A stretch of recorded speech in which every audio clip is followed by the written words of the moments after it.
반갑습니다. 형님들 안녕하세요. 오늘도 제 숲TV 생방송 시청해주셔서 감사드리고요. 오늘도 이제 숲TV로 보신 형님들은 추천이나 즐겨찾기 부탁 좀 드리고, 유튜브로 보시게 될 분들도 구독이나 좋아요 한 번씩 눌러주시면 감사하겠습니다. 샌안토니오 대 유타 경기 시작입니다. 지난번에 이제 10월 말일로 한번 붙었었잖아요. 그리고 얘네들이 11월 달에만 3번을 앞으로 맞붙거든요. 그 중에 이제 두 번째 경기라고 할 수가 있겠다. 자, 현 시점에서 이 샌안토니오나 유타는 빈약한 공격력이 눈에 들어옵니다. 샌안토니오는 9경기 동안 105.9득점으로 28등, 득점이 밑에서 세 번째고, 유타는 리그에서 공격이 가장 안 좋은 팀이에요. 3점슛 가장 못 던지는 거를 올랜도가 가져가긴 했는데, 유타의 득점 생산성이나 야투율은 리그 꼴찌입니다. 그래서 리그에서도 상당히 저득점 팀들끼리 붙는 경기라고 할 수가 있어요.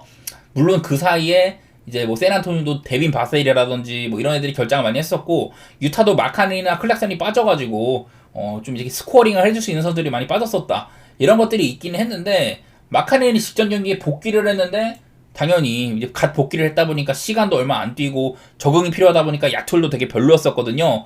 그런 날이었는데 유타가 또 100점 정도에 머물렀습니다. 그날은 미로키한테 쌈 싸먹히기도 하고, 전반엔 나름 비볐었는데 그 경기를 유타가 후반전에 점수를 별로 못 냈었었죠. 후반전에 아마 39점인가 밖에 못 내가지고 역전도 당하고 뭐 그런 경기였었는데, 요즘에 사실 샌안토니오도 저는 웬베냐마가 분명 역대급 유망주는 당연히 맞는데 맨날 애매하다는 소리를 했었거든요. 분명히 이제 웬베냐마가 야투 같은 것들을 듀란트처럼 높은 타점으로 던지면은 누구도 못 막아요. 근데 그런 것들을 많이 활용하고 있지가 않는 것 같다. 지금 웬베냐마 이런 야투율이라든지 효율이 썩 좋지는 못합니다, 공격에서는.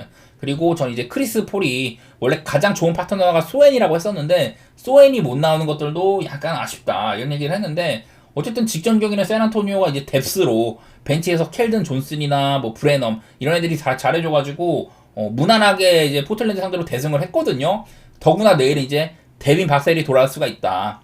데빈 바셀은 작년에 샌안토니오의 거의 뭐 웬베냐마 다음으로 1, 2옵션을 다투는 선수인데 오늘 돌아온다고 합니다. 이거는 저는 개인적으로 유타에서 마카넨이나 클락슨이 돌아온 것만큼 그만큼이나 중요하다고 보는데, 물론 이제 복귀전이어가지고 뭐 바셀이 얼마나 긴 시간을 뛰고 효율을 보여줄지는 모르겠지만은, 일단은 샌안토니오 입장에서는 반가운 소식이기는 해요. 지금 이 2번 슬롯에 스테판 캐슬이 생각보다 그냥 야투 효율이나 이런 것들이 너무 별로여가지고 그나마 조금 더 이제 기대치가 있는 선수가 돌아온다, 그 정도로 생각해 주시면 될 것 같은데, 내일 유타는 뭐 키온테 조지가 퀘스천어블이 붙어있기는 한데요. 유타가 아무래도 이제 리빌딩 시즌을 준비하고 있고 막 탱킹을 열심히 하고 있는데, 글쎄 키온테 조지가 다른 팀 가면은 코어급으로 꼽힐 선수인가, 저는 절대 그렇게 생각 안 하거든요. 그래갖고 뭐 저는 있으나 마나 없으면 아마 뭐 섹스턴이 1번으로 서고 클락슨을 2번으로 서겠거니, 그냥 그 정도로만 진단을 하고 있는데, 저는 이 경기는 아무래도 샌안토니오로 좋게 볼 것 같아요. 지난번에 얘네들이 맞붙었을 때도 그때도 이제 양팀이 106대 88로 되게 언더게임에다가 막 그랬었는데, 둘 다 야투가 엄청 안 들어간 경기였었어요. 그때도 유타는 제가 알기로 마카넨이 결정하고 그랬었는데, 뭐 그때보다 유타의 사정이 나아지기는 했다. 마카넨도 첫 경기는 좀 버리고 두 번째 경기부터는 힘을 내줄 수도 있지만은, 야 근데 지금의 유타가 뭐 볼이 잘 도는 것도 아니고 작년처럼 뭐 템포가 엄청 빠르면서도 가끔 공격이 터지는 날이 있다, 이런 느낌보다는 얘네들 올 시즌에 꼴찌 하겠구나, 이런 생각밖에 안 들어가지고 저는 샌안토니오 사이드에다가 언더오버는 언더보고 있거든요. 근데 이거 언더오버도 샌안토니오도 상대랑 좀 맞물려가지고 터지면 터지고, 유타도 지금은 꼴찌 수준이긴 한데 확실히 마카넨이 돌아오면 득점 면에서는 플러스 되는 부분이 분명히 있었다.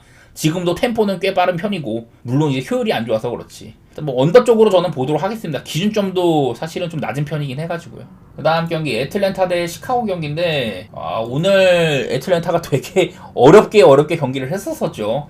사실 오늘 초반부터 디트가 너무 잘 들어가서 1쿼터부터 이미 많이 벌려졌었고 20점 차 넘게 끌려가는 경기인데, 이거를 가까스로 겨우겨우 비볐습니다. 역전까지 해내고 4쿼터 때는. 그러다가 이 애틀랜타가 역전하는 데는 물론 트레이 형의 좋은 리딩도 있었지만은, 다이슨 다니엘스가 저는 여러 차례 트레이 형이 훌륭한 파트너다 이런 얘기들 했는데, 오늘 다이슨 다니엘스가 스틸을 8개나 기록을 했습니다. 원래 이제 좀 디트로이트도 턴오버가 많은 팀이기도 하고, 네, 오늘 다니엘스가 확실히 좀 앞선 수비수들을, 앞선 가드들을 조져주는 면모를 많이 보여줬었는데, 그에 반해서 애틀랜타 이런 야투 효율이 좋지는 못했었어요. 오늘 디트가 아무래도 인사이드 좀 구멍도 있고 좀 리머텍이 좀 성공적일 거다, 이런 예측을 했는데, 사실 그런 면모가 너무 늦게 나왔었고, 무튼 되게 아쉽게 패배를 했죠, 얘네들은 오늘. 커닝햄이 위닝 샷도 터뜨리고 위닝 블락까지 하면서 완전 캐리를 했는데 그런 경기에 희생양이 됐었고요. 어쨌든 오늘도 240점을 뚫었습니다. 저는 여러 차례 애틀랜타가 얘네들의 가진 이런 공격력이나 템포, 경기 운영 그런 거에 비해서는 요즘에 기준점이 조금 낮다. 애틀랜타가 막 220점대를 받을 때도 되게 많잖아요. 근데 오늘은 237입니다. 상대가 시카고여서 그런데 시카고는 지금 리그에서 페이스가 가장 빠르고 그에 반해서 이제 효율은 별로 안 나오는 팀이긴 한데요. 둘 다 보시다시피 지금 공격 지표가 높지는 않은데 수비적으로 거의 뭐 리그에서 밑바닥 수준이에요. 특히 애틀랜타가 그런 면모가 많이 눈에 띕니다. 시카고는 그나마 3점은 잘 막아준다 이런 게 있는데 기본적인 실점이 너무 많아요. 왜냐면은 본인들도 많이 던지지만은 상대팀도 이렇게 경기당 96.7회의 야투 시도를 하게 냅두는 팀이거든요. 인사이드 수비도 개판 막 이래가지고 저는 이 경기도 빠르게 주고받을 가능성이 있다고 생각은 들어요. 특히나 시카고는 원래 리바가 약한 팀이 아닙니다. 시카고가 지금 리바운드 전체 5등 수준인데 직접 미네소타전에서는 리바가 22개밖에 없었었어요. 그래갖고 이렇게 좀 곤두박질을 쳤는데 리바 기록 같은 것들이 애틀랜타는 좀 공격 리바운드에도 자신감이 있는 팀이긴 하거든요. 여기에 있는 대부분 선수가 트레이형 빼고는 다 2m가 넘고 윙자원들이 특히 높고 빠르고요. 카펠라도 피지컬 괜찮고 오콩우도 얘도 또 이제 피지컬이 아주 훌륭한 선수여가지고 시카고가 내일은 좀 인사이드 같은 부분에서 좀 고전할 역량이 있습니다. 보면은 골밑 수비가 리그에서 29등 수준이어가지고 시카고는 그야말로 수비가 안 된다는 거고 한편으로는 오늘 다니엘스가 보여준 것처럼 시카고의 앞선 라인 기디나 화이트 이런 애들이 또 다니엘스 수비에 꽤나 고전할 가능성도 있기는 합니다. 그러면은 뭐 볼을 잃으면 바로바로 좀 빠른 공격이 진행이 될 거고 전반적으로는 빠른 템포 게임을 예상을 하는데 아무래도 거슬리는 거는 오늘 애틀랜타가 체력 소모가 너무 컸다는 점. 트레이형, 다니엘스, 제일런 존슨 얘네들이 전부 오늘 좀 많이 뛰었었거든요. 그런 부분들이 약간은 생각이 납니다. 저번에 애틀랜타가 백투백 때 두 번째 경기 때 이제 보스턴 만나가지고 100점을 못 넘겼던 경기가 있는데 그런 정도로 시카고가 막 수비를 잘하는 팀도 아니고 애틀랜타가 엄청 막 헤매지만 않는다면은 어지간해서는 저는 오바 쪽으로 또 한번 볼게요. 높은 기준점이지만은. 그리고 승리하는 쪽이라면은 이거는 사실 승패는 너무 어려운 게 아직까지도 시카고가 얘네가 진단이 안 됩니다. 어떤 날은 빠른 템포로 서로 간에 주고받는 경기를 많이 하고 그러는데 또 아닐 때는 얘네들이 그냥 막 무너지거든요. 그런지라서 시카고를 진단하기가 참 어려운데 그래도 저는 좋은 팀은 아니라고 생각을 해가지고 애틀사이드에다가 오바 그 정도로 생각해 보도록 하겠습니다. 그 다음에 이제 클리블랜드 대 브루클린 경기. 오늘 양 팀의 이런 좀 오늘 양 팀의 경기는 되게 상반됐었어요. 클리블랜드는 골스라는 아주 위협적인 상대를 만났지만은 1쿼터부터 뭐 한 20점, 30점 차를 냈습니다. 무난하게 골스를 그냥 개발랐고 40점 차까지 벌린 경기였었어요, 이거는. 그러다가 막판에 조금 골스가 쫓아오긴 했지만은 클리블랜드는 오늘 거의 뭐 흔들림이 없었습니다. 오랜 시간 동안 그냥 벤치도 많이 굴리고 널널하게 경기를 한 날이었었거든요. 지금 보시다시피 클리블랜드가 득점, 야투, 3점 모두 다 리그 최상위권의 공격 지표를 가지고 있어요. 그에 반해서 3점 수비가 아쉽긴 하지만은 작년에도 클리블랜드는 디펜시브 레이팅이 6등이었습니다. 그 이제 멤버들이 대부분 살아있기도 하고 이런 클리블랜드인지라서 지금 리그에서 가장 강한 팀 중에 하나로 손꼽혀요. 물론 백투백이긴 한데 백투백인 거는 브루클린도 마찬가지죠. 오늘 브루클린은 보스턴이랑 연장 혈투를 펼쳤었고 그나마 잘 싸우긴 했지만은 어쨌든 얘네들은 탱킹을 해야 되는 팀이고 승리하지도 못했습니다. 그래서 주전 출산 시간 같은 것들이 브루클린은 이 애들이 전반적으로 많이 뛰었고요. 클리블랜드는 오늘 대부분이 30분 미만으로 뛰었거든요. 갈란드 혼자 30분 넘게 뛰었는데 그래도 엄청 뭐 타격이 될 만한 정도도 아니고 또 후반부에는 좀 널널하게 뛰었기 때문에 크게 상관없을 걸로 보이고요.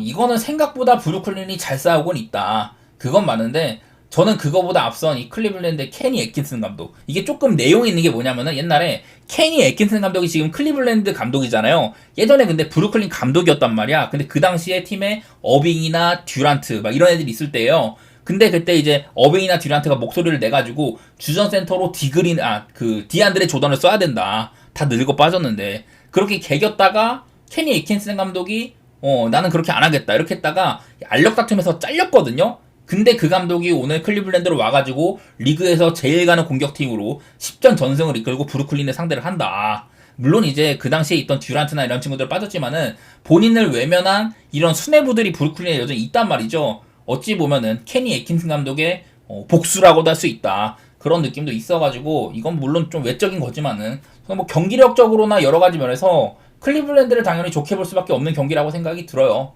딱히 지금은 체력적인 문제도 그렇게 없을 것 같기도 하고 저는 클블사이드에다가 오바 쪽으로 생각해 보도록 하겠습니다. 원래 같으면 브루클린 경기가 오바 보기가 조금 거슬리기는 한데 클리블랜드가 워낙에 지금 터지고 있고 브루클린도 기록 면에서는 그렇게 아쉽지는 않거든요. 공격 면에서는 제 생각보다도. 그래서 저는 오바 그리고 클리블랜드의 이런 기준점이 너무 높기는 한데 아무래도 양 팀의 이런 체력 소모라든지 그런 것들을 생각하면은 기본적인 역량도 그렇고 경기가 일찌감치 결정질 가능성도 있다고 저는 생각이 돼가지고 한번 도전해보도록 하겠습니다. 이 경기는요. 다음 경기 클리퍼스 대 토론토 경기. 오늘 클리퍼스가 되게 잘 싸웠었죠.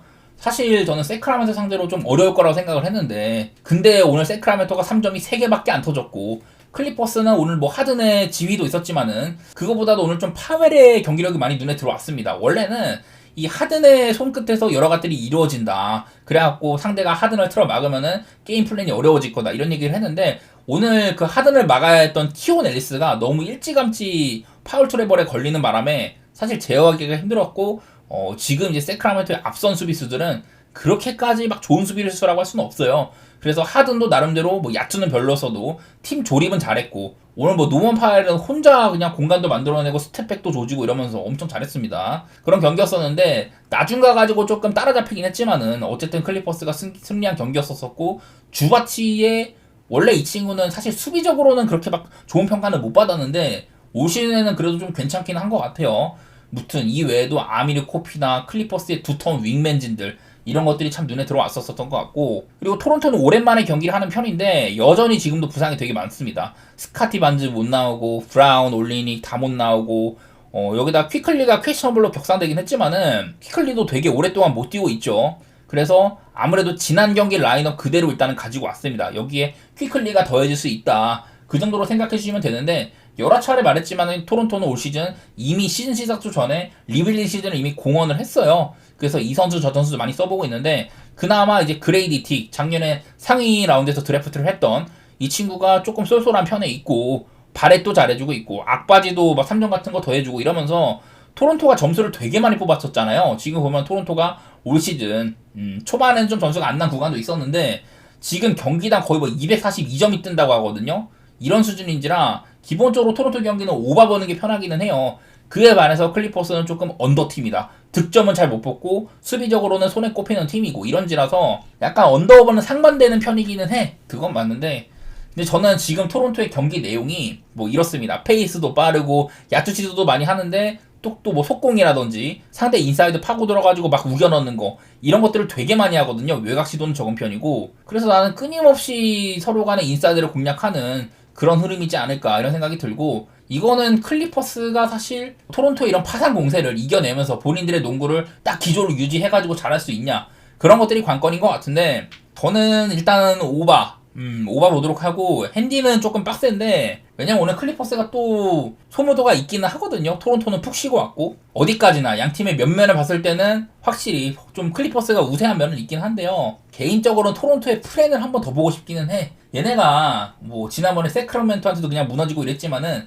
그 전에 막 덴버 같은 팀이라든지 뭐 레이커스 이런 팀들한테도 잘 비볐단 말이죠. 질 때 그렇게 막 대패하는 그림이 별로 없었었어. 물론 이제 뭐 한번 푹 질 때는 세크라멘토한테 자빠지거나 미네소타한테 닦이거나 이럴 때도 있긴 했는데 전반적으로 잘 싸우고 지는 편이었었거든요. 그래서 그런 팀들보다 사실은 난이도가 좀 떨어지는 클리퍼스 백투백 클리퍼스라면은 저는 토론토의 프랜사이드도 한번 보고는 싶은 경기인 것 같아요. 생각보다 기준점이 조금 낮다고 생각은 되는데 일단은 지금 클리퍼스의 뭐 수비 같은 것들도 그렇게까지 막 믿음직스럽지 않아가지고 저는 일단은 뭐 오바라든지 토론토의 프랜 그렇게 보겠습니다.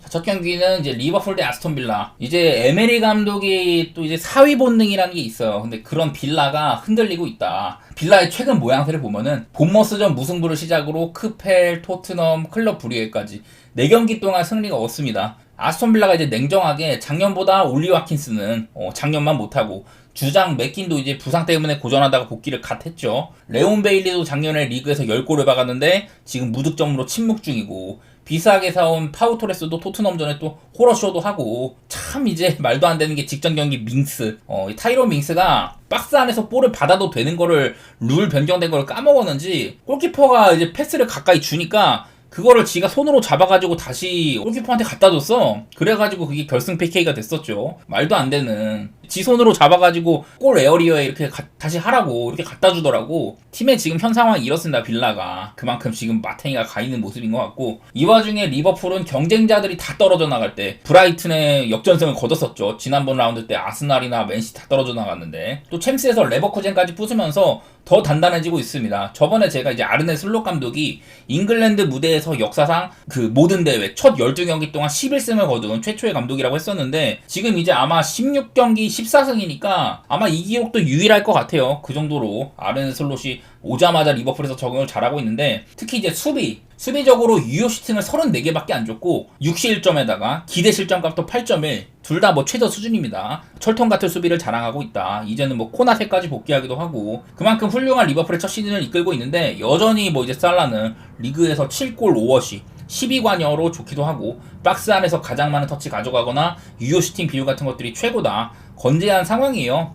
오늘 경기는 또 빌라가 매튜 캐시나 로스 바클리가 없는 날이기도 하고, 물론 빌라는 늘 까다로운 상대이긴 한데, 그 이제 지금 리버풀이 안필드에서 빌라한테 승점을 허용할 것 같지는 않다. 배당도 말해주고 있는 것 같고, 빌라가 여태 뭐 보면은 리그에서 1위를 달리고 있는 팀들한테는 막 16경기 동안 계속 뭐 패배를 했다 이런 얘기도 있긴 하더라고요. 좀 외적인 부분이지만은, 저는 이 경기는 아무래도 리버풀의 승을 고정으로 가져갈 것 같고요. 거기서 이제 마음에 드시는 마헨을 가시던지 아니면은 뭐 햄무, 아무래도 리버풀 승의 배당이 별로다 보니까 저는 리버풀 승은 고정으로 가겠지만은 조금 더 배당 욕심을 내서 마헨이든 햄무든 그렇게 가져가 보도록 하고요. 다음 경기 이제 레알 마드리드 대 오사수나 경기인데, 이것도 기록적으로 하나 얘기할 게 있는데, 그 전에 AC 밀란에 홈패배를 당했습니다. 레알 마드리드가. 그래갖고 분위기가 상당히 최악에 있다. 물론 이제 첫 골, 헤딩골은 어쩔 수 없다고 쳐요. 그런 거는 언제든 발생할 수 있는 거니까. 근데 이후에 그 이제 모라타한테 주워먹기 골을 허용을 했을 때 레앙한테 너무 이제 쉽게 터닝슛을 내줬거든요. 사실상 수비 하나만 등지고 있고 거기서 이제 뒤로 막 두 겹 세 겹 막아줘야 되는데 터닝슛을 너무 쉽게 허용했어. 그래갖고 그게 골키퍼가 막긴 막았지만은 모라타 앞으로 주워먹기가 됐어요. 그래가지고 허술한 수비가 좀 보였었고, 이후에 뭐 찬스를 꽤 잡긴 했었는데, 다른 경기처럼 레알이 확실하게 박스에서 막 사이드 부수고 이지 찬스를 만들어내는 점들, 이런 것들이 거의 안 보였단 말이죠. 특히나 이제 레앙한테 개털렸던 루카스 바스케스가 지난번에 엘클에서도 이 롱볼을 제대로 클리어를 못해가지고 그냥 주력에 밀려서 실점하고 그랬었는데, 레앙한테 완전 개털렸습니다. 지금 루카스 바스케스가 최악의 폼이다, 이런 것들도 보이고, 오늘 상대하는 이제 오사수나가 리그에서 5등씩이나 위치를 했습니다. 저번에 얘네들이 바르셀로나도 한번 이긴 적이 있었었죠. 그때도 좀 이제 역습 특화, 아무래도 뭐 브리안 사라고사, 안테 부디미르 이런 친구들의 실적이 꽤 좋아가지고 걱정이기는 해요. 레알 입장에서는. 또 이제 챔스에서 교체돼 나갔었던 발베르데도 아마 상태가 안 좋아가지고 오늘 못 나올 가능성이 높다고 하는데, 일단 뭐 이런 예상 선발 명단 같은 게 있기는 하더라고요. 레알이 전반적으로 봤을 때는 뭐 발베르도도 나올 수 있고 다 괜찮아 보이기는 해.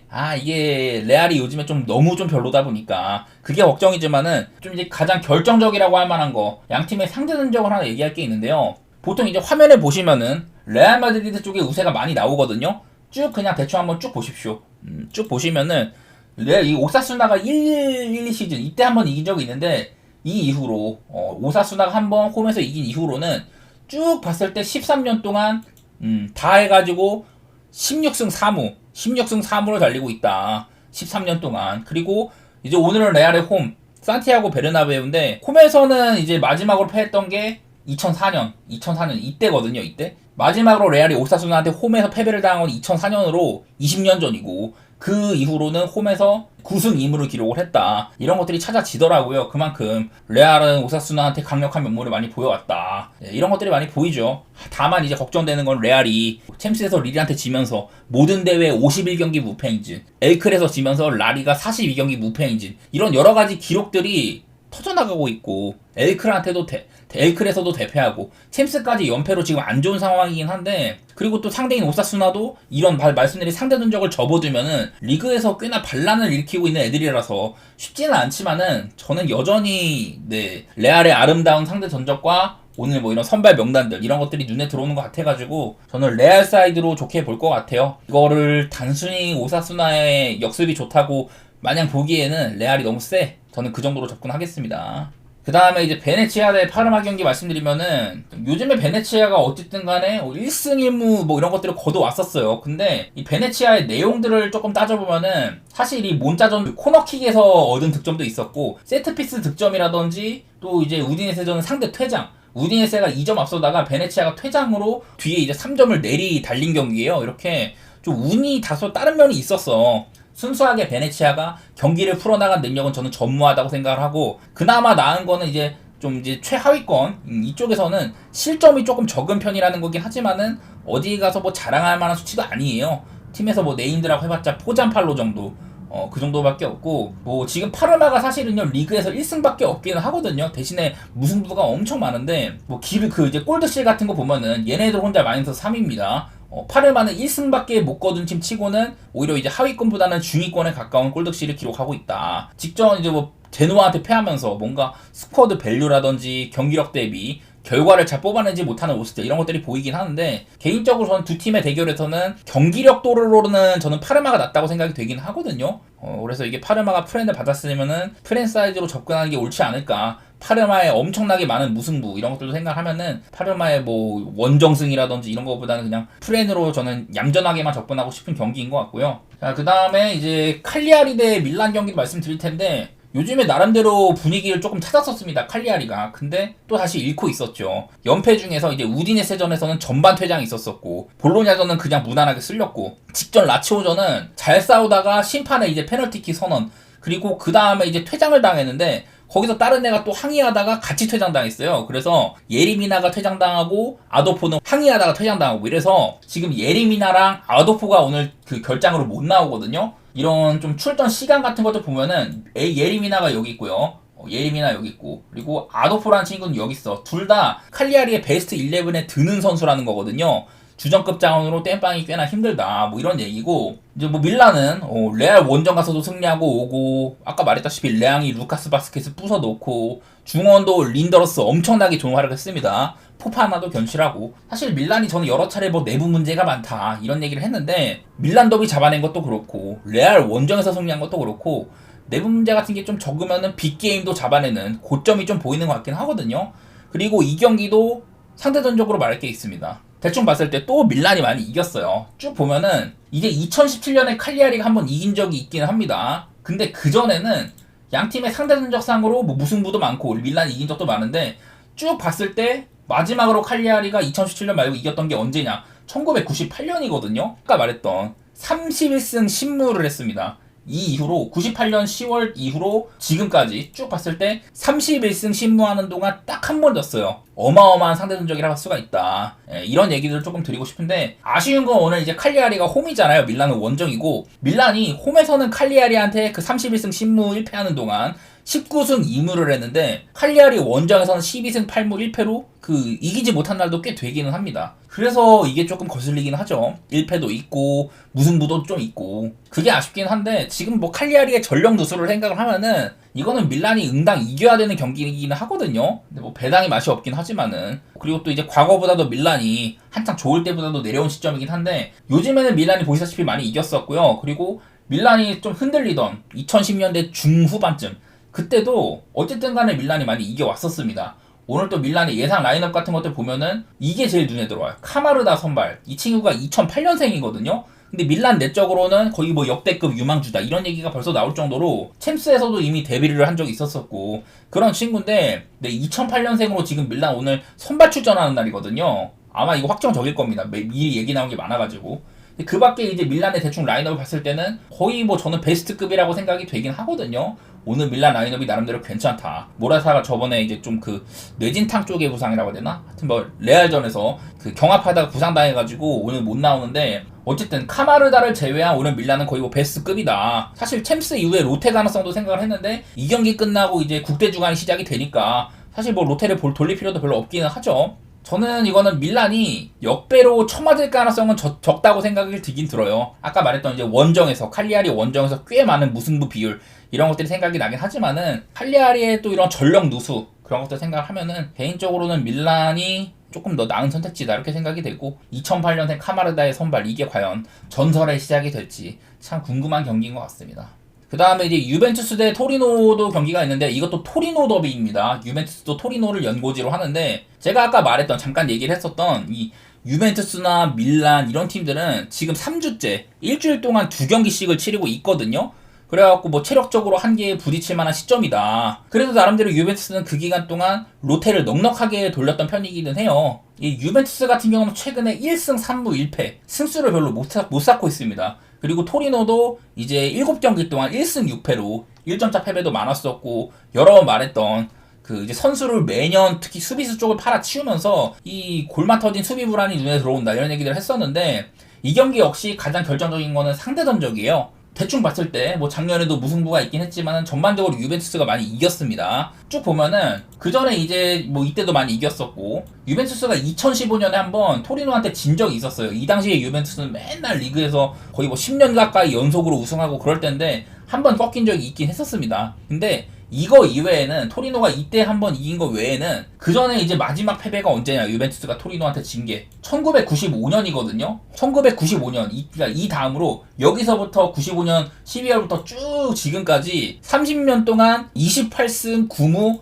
딱 1패밖에 없는 거야. 30년 동안 28승 9무 1패. 그리고 오늘도 유벤투스가 홈이잖아요. 홈에서는 이 기간 동안 15승 5무. 그리고 이제 유벤투스가 2012년에 지금 이제 홈구장 유벤투스 스타디움으로 떠났는데 2012년 이후로는 홈에서는 11승 3무로 한 번도 안 졌습니다. 이 지경이어서 다만 이제 2020년대 들어서는 좀 무승부 비율이 높아지긴 했었어요. 5승 3무로 무승부 비율이 늘고 똥주승이 많아지긴 했지만은 지금의 토리노는 몇 년에 걸친 수비 빵꾸랑 주포인 사파타의 이 칩자인대 부상 이런 것들이 겹쳐 있어가지고 아무래도 이제 시즌 초반에 유벤투스가 여러 뭐 수비 기록도 세우고 경기력에 비해서는 결과를 많이 못 챙기고 있기는 한데 이기기 위한 과정 자체는 전 나쁘지 않다고 생각이 들어요. 직전 경기 이제 챔스에서도 쿠프 메이너스가 2번이나 골망을 흔들었는데 전부 다 이제 옵사로 골치가 되기도 하고 약간 아쉬운 부분이 있지만은 이 경기 역시 이런 기록이 말해주는 것처럼 아까 말했던 밀란보다도 무승부 비율이 좀 낮은 편에 속하기도 하고 홈이기도 하고 저는 유벤투스 사이드를 보고 싶은데 근데 이거는 과연